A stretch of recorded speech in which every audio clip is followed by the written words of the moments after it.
Welcome to the American Intelligence Media. My name is Douglas Gabriel. I am your host today, and I am so excited. We have someone on the show today I've been wanting to get on for so long, I can't believe it. His name is James Miller, and he's going to tell us about something that he just did recently, which has now gone through other people to the Supreme Court. And also on the show is Michael McKibben. Welcome, James. Welcome, Michael. Good morning. Good morning. It is revolutionary.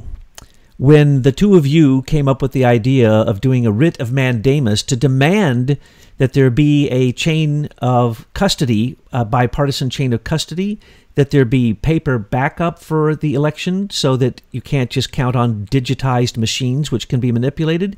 And in some suggestions, I think the two of you said, ink the thumb so you don't get to vote twice, and other such things. But your writ of mandamus, you really put out a tremendous effort, James, as we looked at it as you went along. And of course, we gave you our advice, especially Michael and his crew of people who know all about legal situations. And you filed this, I believe, in the state of Washington, and you had a tremendously stupid reaction from the state. In fact, they said to you, "Oh, it's very nice you filed. We're going to consider this after the election." Now, I may have that wrong, and that's why we want to talk with you today. Tell us about this writ of mandamus that you filed. Tell us how important it is for this upcoming election and for all elections. What do you have to tell us about this amazing effort that you've put out? So this idea of the writ, I came out of the research on the election machines just out of the total curiosity of, because if a person does any research on election machines on the internet, everything is fraught with bad press, with the machines failed. It's just didn't seem like a really good process, and process is what I did for the Boeing company, and it just when you do something for the airplane, processes have to be really good and forthright. They're well considered, and they're statistically highly probable of being successful. But every time you looked at the election process, it just never seemed to be a good process.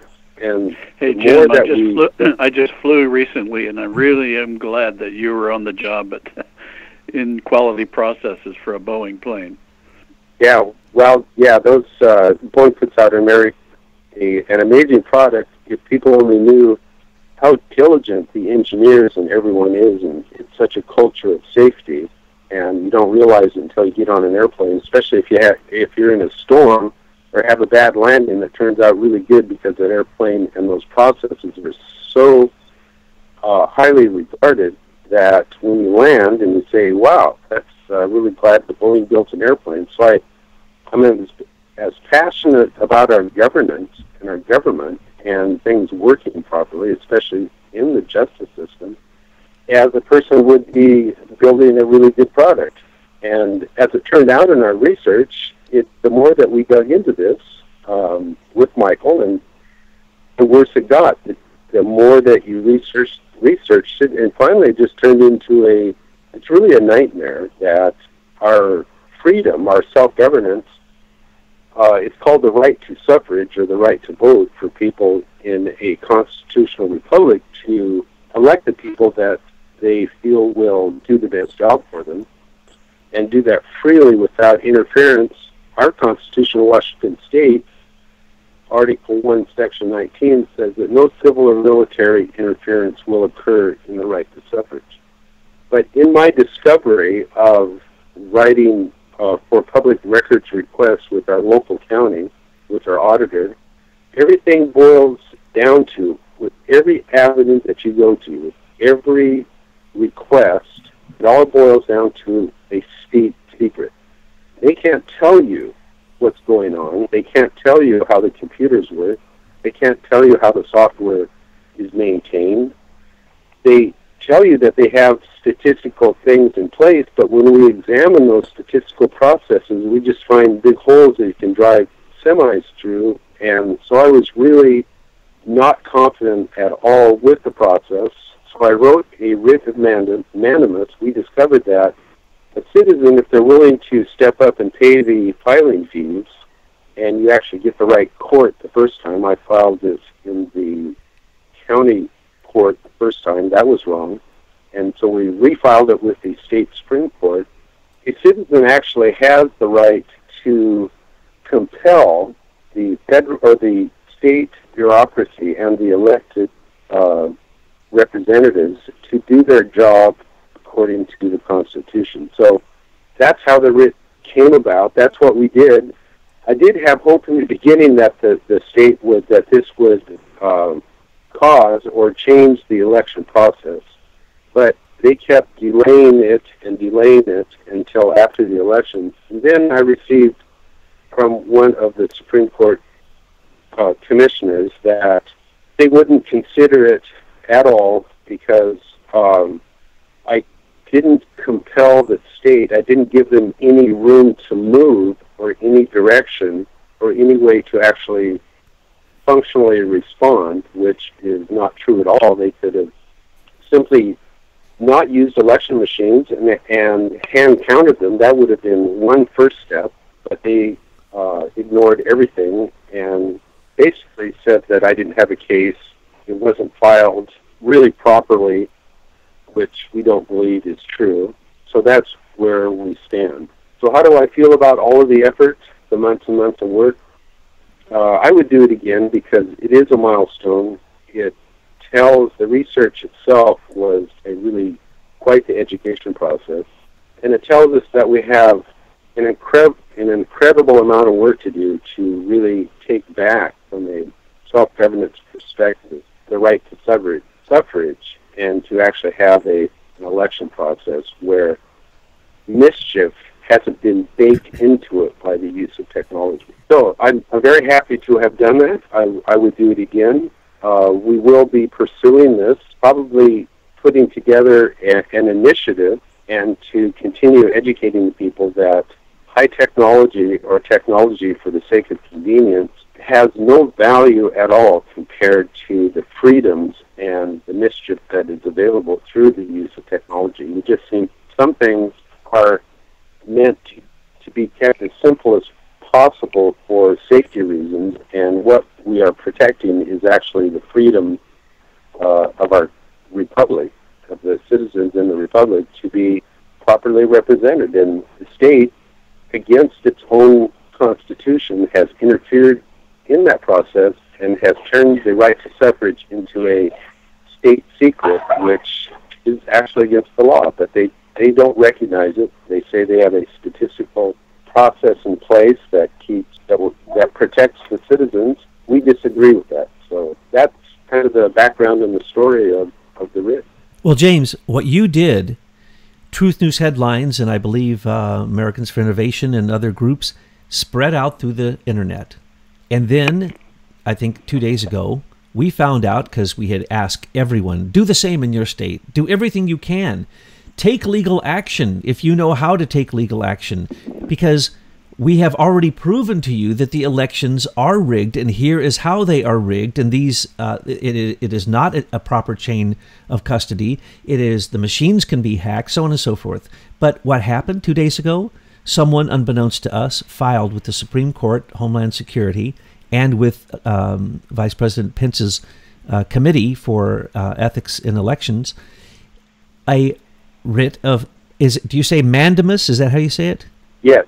Okay, mandamus. I was saying it wrong, sorry. The writ of mandamus was filed with the Supreme Court. I just called there, and I spoke with someone, and I called also Homeland Security, and these things are moving forward. This is not a joke. And we looked at the writ that was filed, and it's absolutely magnificent. It built upon what you did, and then it gives all the evidence to show that the election was rigged. So what you did set a fire, and that fire has now gone straight to the Supreme Court and Homeland Security, who is in charge of the election. So we have, with your help, and because someone took legal action, someone that Michael McKibben knew, someone I've spoken to before, his name is Christopher Strunk, and a lawyer that he works with, Harold Van Allen, they have filed, and it's taking yet the next step. So all your good efforts, in a way, you handed the baton on to them, perhaps unknowingly, and we don't know how many other people have taken this baton that you've created and where they're going with it. Now, can you explain for some of us what it was that you found was improper in the election in detail, so that gave you the reason and justification to file the writ to begin with? Well, it's a long story. We look at what is called bipartisan chain of custody. Bipartisan chain of custody is actually a criminal definition in Washington State, but I think across the nation. In that, in a criminal case, any evidence that is tampered with or altered, either by the prosecuting attorney or the defense attorney, in that process, if they lose control of that, then that evidence is tainted and has to be thrown out. It can't be considered in the case. So if it's part of the prosecuting attorney's case, and this just happened, and I was working with a person or two people who were actually falsely accused, so this is part of how this came out. And the evidence, the criminal evidence, or the chain of custody of that evidence was in fact tainted, and they threw it out, and the people who were falsely accused had to be let go. The ballot is actually chain of custody. I mean, it is evident that a voter has voted. If it's criminally defined, in Washington State, when you mail in your ballot, you actually lose control of it. You are not in a polling place where you sign in, show your ID, walk into a booth, fill out a paper ballot, not a machine. In the real world, in the future that we would like, and that we would like to see like it used to be done, Citizen A goes in, fills out their ballot, and they walk over and they drop it into a box that is watched by a group of citizens and who are participating in this process as volunteers. So you have chain of custody from the time that ballot leaves the hand of the person, goes into a place that's watched under bipartisan control. Then the ballots are taken from that box when the box is full or whatever the criteria are. Then they're counted under control, and you could have video cameras. There's just dozens of processes that you could put in place that maintain this chain of custody. But in Washington State, when you mail that ballot in, as soon as you put it in the mailbox, you've actually lost control of it. There are dozens of ways that it can be intercepted. Now, even though when you register to vote here, you sign your signature, and when they compare the signature on the outer envelope that contains your secret ballot, there are ways that can be tricked. It's also that evidence is not under the control of the person who filled out the ballot. So we feel that bipartisan chain of custody has not been maintained, and since the definition, it actually invalidates that ballot. That's our interpretation. The state, of course, disagrees with that, but that's the main point of why we should just have a polling place paper ballot without any machines. The other part of it is I asked for all of the information of how the ballot, when it's scanned. The horror of the whole process was when I learned that the mail-in ballots in Washington State, and this may be true in other places, they use scanners to count. And there is no human tally taken. So it's all from the machine, and the machine prints out a report that is then taken from a memory device and put into a computer, a tally computer, and that tally produces a report. That report then, or that same memory device is sent to the state, and it prints out the same report, so it becomes self-validating. There is no human in Washington State election process. There is no human tally taken. So when we found that out, and the state would not give me information on how that works because it was a state secret, that's when I knew that I had to do something. So that's the background story for it. Yeah. Well, Jim, didn't you tell me that the state secret issue was they claimed it was a state secret or was secret because the vendors that they used for those scanners claimed it was their secret and they wouldn't give it up, right? That is correct. And for me to engage, I could get a Superior Court judge to override that, but if that vendor had to defend itself, they would charge me at their rates at $400 an hour to write their defense, and I would be liable for that cost. So, of course, I didn't go down that path. But in essence, the state has a secret, and they won't tell the citizens how the machinery works. Governed by the vendor. governed by the vendor. You got a vendor list, didn't you, of those machines? Correct. There are about 11 different vendors in the state of Washington, but they all use exactly the same scanning technology called Optech. And it's an OCR, optical character recognition technology developed decades ago, but it's been changed and designed for counting these ballots. And it's real curious that the same week that I filed my writ, the county of Okanagan, where I live, had the Optech scanner machines malfunctioned, were getting spurious results that a sample produced that the machines had to be repaired. They had to stop, get a repair done to the software and the machines, and then start over. I thought it was serendipitous that the very day that I filed my writ, the machines broke down. And we're seeing that in other states too, James. We're seeing that they say, oh, it's okay. These Hart InterCivic machines, they were certified in 2002. They're fine. They were certified in 2009. And who were they certified by? Oh, if they were those machines I just mentioned, they were certified by Mitt Romney's son. 17 states run his voting machines. And Optech that you mentioned, what I want, gentlemen, is for you to clarify just for me and for our audience also. When the serious research started to go down on the machines that were being used for the elections, and James, you got involved looking at, through the Center of Self-Governance kind of thinking, what you were just describing a minute ago, the proper value of suffrage in this country and the way that it's supposed to be handled, and the way it's really a sacred right of a citizen that needs to be guarded by the citizens, not by the federal government, and certainly not by Mitt Romney and his son Tag, or by the people who own Diebold or the people who own ES&S. So we did these great research projects, went very deep, and went all the way back to the 70s, and found that it was Jimmy Carter working with the CIA in Venezuela, and that's when we got connected to who you told us about, in passing in a way, Lord Mark Malloch Brown, who we now understand has been rigging elections through many countries for decades and decades. So who was it that really started this, Michael McKibben? I don't remember. Was it James jumped on the research, or you jumped on what he had discovered, or how did this really get started? It was probably in just general conversation. The Center for Self-Governance has a number of their leaders out near Jim. And so we were probably just talking about citizens' rights and the legal issues behind voting machines. And of course, both of us being computer software guys, we know that software is easily hackable, and because it's not seen, it can't possibly guarantee a clean vote. So we both knew that just as general technology guys. So the fact that these different secretaries of state were striving so hard to protect this mechanism of electronic voting, it's almost like they were just so impressed by these shiny things they couldn't think of anything else.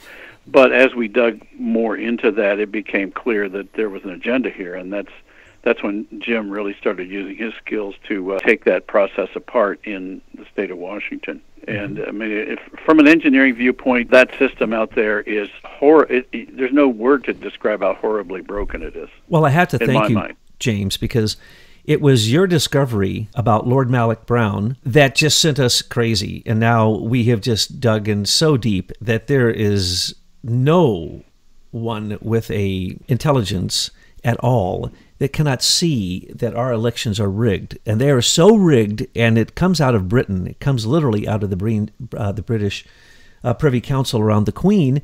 But this group of Privy Council members, they're the major propagandists in the world. They have controlled elections in these ways because Optech was it runs every single voting machine in America, and that software is ancient.